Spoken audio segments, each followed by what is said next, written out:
Bueno, seguimos con el tema de comunión y adoración. Bueno, pese a esa oposición que estaba comentando, declarada del Papa Pablo VI y también de los papas sucesivos, estoy hablando de Juan Pablo II, de Benedicto XVI sobre todo, la comunión en la mano se fue introduciendo como concesión, o más propiamente la palabra es indulto, bajo la presión de sus obispados, de sus episcopados del norte de Europa. Lo que pasa es que hubo debilidad, eso hay que decirlo, del Papa Pablo VI. Él estaba en contra, pero no se impuso realmente. Cedió a la presión Pablo VI, pero igual dejó clara su postura y hasta su disgusto por ese cambio. En esa instrucción que mencionaba antes de Pablo VI, Memoriale Domini, que está vigente totalmente hasta el día de hoy, que es del 1967, reafirma que la hostia debe ser recibida en la lengua y entre otros argumentos dice, los obispos del mundo son unánimemente contrarios a la comunión en la mano. Debe ser observado este modo de distribuir la comunión, o sea, el sacerdote debe poner la hostia sobre la lengua del comulgante o comunicante. La comunión en la lengua de ningún modo, dice el Papa, quita dignidad a quien comulga. Toda innovación puede llevar a la irreverencia y a la profanación de la Eucaristía, así como puede afectar gradualmente la correcta doctrina. Fijémonos si no pasó eso. ¿Quién cree, cuando así se comulga, quién cree realmente en la presencia real del Señor? Así no se lo trata a Dios. Es decir, es un gesto común y se acabó. Estos puntos son claves, porque el Papa anticipó lo que iba a suceder. Es exactamente lo que está ocurriendo. Porque ese modo de comulgar, de pie y en la mano, ha provocado que se haga de la Eucaristía, que es la persona divina de Cristo, un objeto, una cosa. Se ha cosificado la Eucaristía. Se la trata como un objeto y la más de las veces ni siquiera apreciado. Y lo dice alguien que da comunión en tantos países, en tantos lugares, en tantas iglesias. Y con cuánto sufrimiento lo hago al ver a los fieles, muchos, la mayoría, que ni tienen idea de a quién están recibiendo. Y no culpabilizo a nadie, bueno, sobre todo a los fieles no, a los fieles no. Hacen lo que les han enseñado o lo que han visto. Se trata de verdaderas profanaciones, que es hacer de lo sacro algo profano. Y se ha visto profundamente afectada la doctrina de la presencia real, hasta el punto que la mayoría de las personas creen que se trata de una presencia simbólica, pero no real. Y lo digo de nuevo apoyado por mis misiones en el mundo. Hay un famoso adagio que dice lex orandi, lex credendi. Nosotros celebramos nuestra fe. La liturgia es reflejo de aquello que creemos. ¿Qué diría, por ejemplo, un musulmán viendo cómo se distribuye la comunión y se comulga en la mano? Diría, no es cierto que estos crean que reciben a Dios. A Dios no se lo trata así. Por eso, así como celebramos lo que creemos por vía de la liturgia, en este caso, con la comunión en la mano, se termina, por medio del gesto desprovisto de toda reverencia y signo de sacralidad y de misterio, creyendo en aquello que se celebra. La comunión en la mano ha provocado y provoca pérdida de la fe católica en este sacramento augusto. Y concluía Memoriale Domini, el sumo pontífice juzga, que el modo tradicional y antiguo de administrar la comunión a los fieles no debe ser cambiado. La sede apostólica invita por ello fuertemente a obispos, sacerdotes y al pueblo a observar con celo esta ley, es decir, la de comulgar en la boca y de rodillas. Y en 1980 Juan Pablo II, en su carta Dominica Cene, volvía a confirmar que tocar al Santísimo Sacramento es un privilegio de los ordenados. Sin embargo, pese a todo, ante la difusión de los abusos, en lugar de reprimir el error, se comenzaron a hacer pequeñas concesiones circunstanciales que, como algunos preveían, se volvieron regla universal. Las renovaciones litúrgicas que llegaron en el posconcilio, pero que nada tienen que ver con el concilio, porque para eso basta leer la Constitución Sacramentum Concilium, atentaron contra la centralidad de la Eucaristía, quitando, por ejemplo, el sagrario del centro, imponiendo la comunión en la mano. Y después quitaron, como se los quitan ahora en casi todos lados, no solo los conjugatorios, las balustradas, sino también los reclinatorios, o los rodilleros, como les llaman algunos. Es decir, no hay donde arrodillarse. El contraste con el verdadero concilio fue total, ya que, como antes dije, en sus documentos dice que la Eucaristía es la fuente y el culmen de la vida espiritual de la Iglesia y de su misión. Lo dice Lumen Gentium en capítulo 11, lo dice también el Catecismo de la Iglesia, en el número 1324, y varias veces mencionado en la exhortación apostólica posinodal de Benedicto XVI, que es Sacramentum Caritatis. Pues bien, además exhorta el concilio a una participación fructuosa, dice, de la Eucaristía. De la Eucaristía. Eso lo dice en Sacrosanctum Concilium, que siempre sobre la Sagrada Liturgia, en los números 14 y 20, 30 y siguientes. Bueno, se dice, ¿no? Es necesario, Sacrosanctum Concilium dice, es necesario que los fieles se acerquen a la Sagrada Liturgia con recta disposición de ánimo, pongan su alma en consonancia con su voz y colaboren con la gracia divina para no recibirla en vano.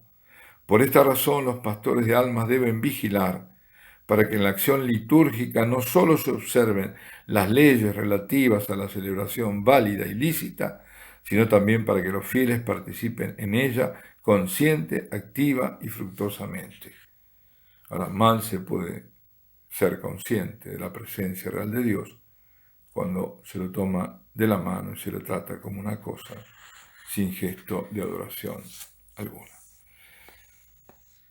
En las primeras apariciones del ángel de la paz en Fátima, que preludiaron a la Santísima Virgen, el ángel se postró ante el Santísimo y enseñó a los niños a hacer otro tanto, mientras les hacía repetir en reparación el acto de adoración, de fe, de amor y de esperanza. Y en la tercera aparición, ven los niños que el ángel tiene en su mano izquierda un cáliz sobre el que está suspendida una hostia. Les da la sagrada forma a Lucía y la sangre del cáliz a Jacinta y a Francisco, que permanecen todos de rodillas, mientras les dice: tomad y bebed el cuerpo y la sangre de Jesucristo, horriblemente ultrajado por los hombres ingratos. Reparad sus crímenes y consolad a vuestro Dios. El actual prefecto para el culto divino, el cardenal Robert Sará, afirma que esta escena nos indica cómo debemos comulgar con el cuerpo y la sangre de Cristo. Y la oración enseñada por el ángel, que es más actual que nunca, es: Santísima Trinidad, Padre, Hijo y Espíritu Santo, os adoro profundamente y os ofrezco el preciosísimo cuerpo, sangre, alma y divinidad de Jesucristo, presente en todos los sagrados de la tierra, en reparación por los ultrajes, sacrilegios e indiferencias con que él mismo es ofendido. Y por medio de los infinitos méritos de su sacratísimo corazón y del Inmaculado Corazón de María, os ruego la conversión de los pobres pecadores. En pocas palabras, están encerrados grandes misterios de la fe. Comienza con un acto de adoración al único Dios, en su Trinidad de personas. A lo que sigue el ofrecimiento eucarístico de Jesucristo, por tanto, de su sacrificio, en virtud del poder sacerdotal de todo bautizado, que participa del sacerdocio de Cristo, sacerdocio real, no ministerial. En la Eucaristía está Cristo en toda su humanidad y en toda su divinidad. Y para hacer aún más evidente esta presencia verdadera y sacramental, se agrega presente en todos los sagrarios de la tierra. La adoración a Dios se pone de manifiesto en la postración del ángel y de los niños ante el cuerpo presente en la sagrada hostia y la sangre de Cristo en el cáliz. Pues bien, queridos amigos, la primera cosa que se nos confirma es que la adoración eucarística es adoración trinitaria. Y esa adoración y esa ofrenda de sacrificio se hace en reparación por las ofensas cometidas contra el mismo Dios. Y atención, no solo los sacrilegios y los ultrajes de las profanaciones lo que ofenden al Señor, sino también las indiferencias ante su sacrificio redentor y ante su presencia en la Eucaristía. La reparación es un acto de justicia que exige la santidad de Dios. Pero junto a la justicia de Dios está su misericordia. Por eso, a continuación del acto de adoración reparador, invocando la intercesión de los Sagrados Corazones, se intercede rogando por la conversión de los pobres pecadores. Es decir, la justicia divina exige reparación y la misericordia de Dios intercesión. Y todo ello frente a la Eucaristía que se adora. Cuando a la Santísima Virgen se les aparece por vez primera a los tres niños, el 13 de mayo del 17, al abrir Nuestra Señora sus manos, dice Lucía que ellos se vieron envueltos en una luz sobrenatural. Dice, sabíamos de alguna forma que esa luz era Dios y podemos vernos abrazados por ella. Por un impulso interior de gracia caímos de rodillas, repitiendo en nuestros corazones, oh Santísima Trinidad, te adoramos. Mi Dios, te amo en el Santísimo Sacramento. La luz del Espíritu Santo en el que están inmersos mueve a los niños a exclamar un acto de adoración y manifestación de amor en la Eucaristía. El cielo, queridos hermanos, viene a recordar, a enseñar y a amonestar a los hombres que no respetan la Eucaristía y que se niegan a adorarla.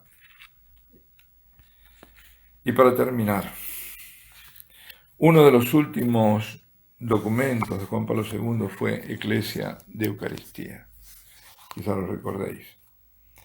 En su número 61 dice el documento: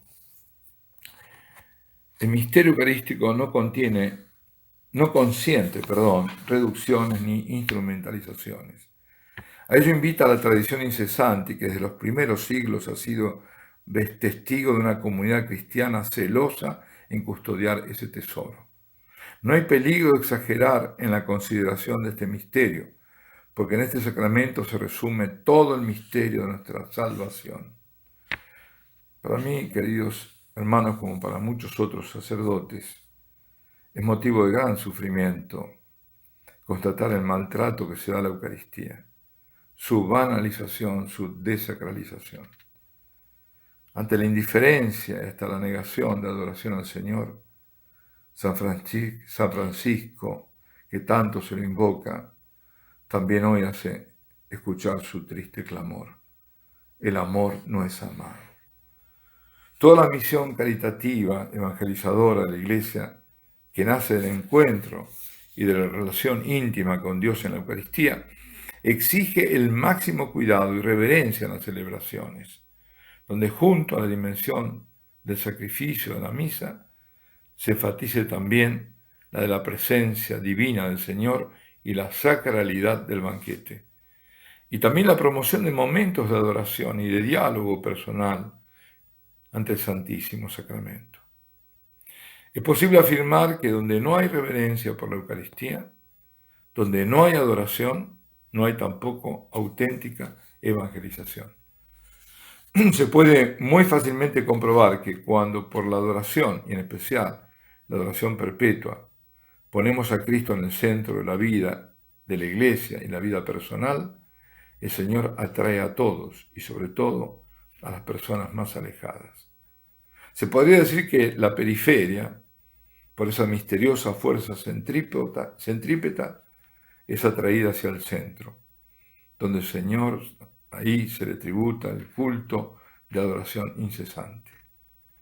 La adoración entonces se vuelve evangelización en sí misma, no solo por el testimonio visible, sino sobre todo por la cooperación a la obra de Dios, que cada adorador cumple por el hecho de adorar. Del mismo modo se constata que los adoradores se sienten interpelados e impulsados por el Señor a hacer obras de misericordia. Ante tanta indiferencia, ignorancia frente a la presencia viva, real, sustancial del Señor en la Eucaristía, es urgente, necesaria una toma de conciencia del problema, junto a medidas correctoras. El mejor modo de evidenciar la presencia divina, mediante el lenguaje corporal que expresa nuestra pequeñez y nuestra gratitud ante la absoluta divinidad y amorosa condescendencia de nuestro Señor, es indudablemente cuando la comunión es recibida con todo sentido de adoración y por ello de rodillas y en la boca. Y ya lo decía San Agustín, nadie come de esta carne sin antes adorarla. Pecaríamos si no la adoráramos. Es el Hijo de Dios que viene a nuestro encuentro en la Eucaristía. La oración eucarística no es sino la continuación obvia de la celebración eucarística, la cual es en sí misma el acto más grande de adoración de la Iglesia. Recibir la Eucaristía significa adorar al que recibimos. Precisamente así, solo así, nos hacemos una sola cosa con Él y en cierto modo pregustamos anticipadamente la belleza de la liturgia celestial. Se podría agregar mucho más. Para los que desean tener un mayor conocimiento de cómo, por ejemplo, se introdujo esta práctica, recomiendo leer el libro de Monseñor Rodolfo Laice, obispo emérito de Argentina, de San Luis, y termino con un testimonio personal, que para mí fue signo de la voluntad de Dios el tratar este tema, que sé que es tan conflictivo, lamentablemente, cuando no lo debería ser, de la necesidad de gestos de adoración a la hora de comulgar. Y tema que venía postergando, porque como digo, trae consigo siempre polémicas y divisiones, cuando la Eucaristía es y debe ser siempre vínculo de unidad, y cuando adorar a Dios es un deber de todo creyente. Me pasó en Viena, en diciembre del 2017, cuando prediqué y concelebré en Kapuzinkirche, la famosa iglesia de los padres capuchinos. Al final de la Santa Misa se acercó un señor para hablar conmigo. Me dijo, y me lo dijo entre lágrimas, que al recibir la comunión sintió una voz interior que le decía, ¿por qué me tomas con la mano? Y lo repetía llorando, nunca más lo haré. También yo me emocioné, porque entendí que esa era una clara señal de que debía seguir adelante con la tarea. Doy absoluta fe ante Dios de lo que estoy diciendo. Y aquí está y ruego al Señor que todo esto sea para su gloria y provecho de los fieles que me escuchen.